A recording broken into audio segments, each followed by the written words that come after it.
Isi curahan hati, curhat, Taufik Hidayat, 30, mengenai lika-liku hubungan asmaranya dengan sang kekasih, Yuvita Tri Rezeki, 29, akhirnya dibongkar habis oleh mantan atasannya, Dadang Ahyar Ismail, 53.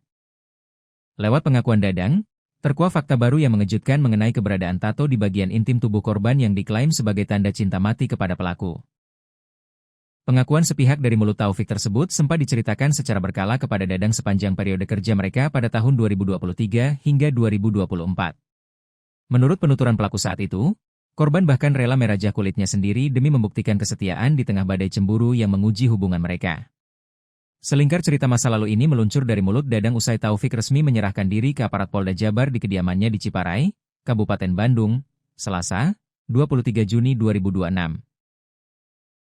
Dadang mengaku, selama Taufik bekerja di bawah komandonya, pria beringas itu memang kerap menjadikan sosok Yuvita sebagai topik obrolan utama saat sedang beristirahat. Menurut pengakuan Taufik Hidayat, hubungan dengan perempuan itu sempat tidak baik. Kata dia, perempuan itu sempat berhubungan dengan laki-laki lain, di situ akhirnya Taufik cemburu. Akhirnya mereka memutuskan untuk ngontrak bareng, ungkap Dadang menirukan curhatan mantan anak buahnya, Rabu, 24 Juni 2026, dilansir tribunjabar.id. Menariknya, Taufik selalu menarasikan seolah-olah korbanlah yang sangat terobsesi mengejar cintanya. Kepada Dadang, pelaku berdalih bahwa keputusan untuk hidup bersama di dalam satu kamar kontrakan merupakan murni permintaan dari Yuvita sendiri. Kata pengakuan Taufik, yang minta ngontrak bareng itu perempuannya. Bahkan saking ingin bersamanya dengan Taufik, perempuan itu sampai pasang tato. Katanya ditato di bagian tangan dan bahkan ada di dada, ucap Dadang meneruskan kesaksiannya. Selain urusan rajah tubuh, Taufik juga sempat menyisipkan alibi lain terkait kondisi kesehatan mata Yuvita yang belakangan diketahui buta total akibat disiksa.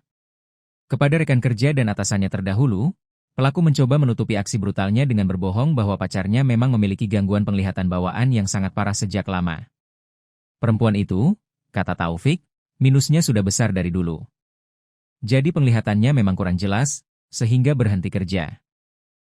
Akhirnya ngontrak berdua dan saat ngontrak itu, kata Taufik, dia sendiri yang membanting tulang mencari nafkah, ujarnya. Demi meyakinkan lingkungan sekitar agar tidak menaruh curiga saat mereka tinggal satu atap, Taufik bahkan nekat mengarang cerita bohong, bahwa dirinya telah resmi menghalalkan Yuvita melalui jalur pernikahan di bawah tangan alias nikah siri. Waktu itu sempat ditanya sama yang lain, apakah sudah menikah atau belum. Kata dia sudah menikah siri, bayar Rp300.000.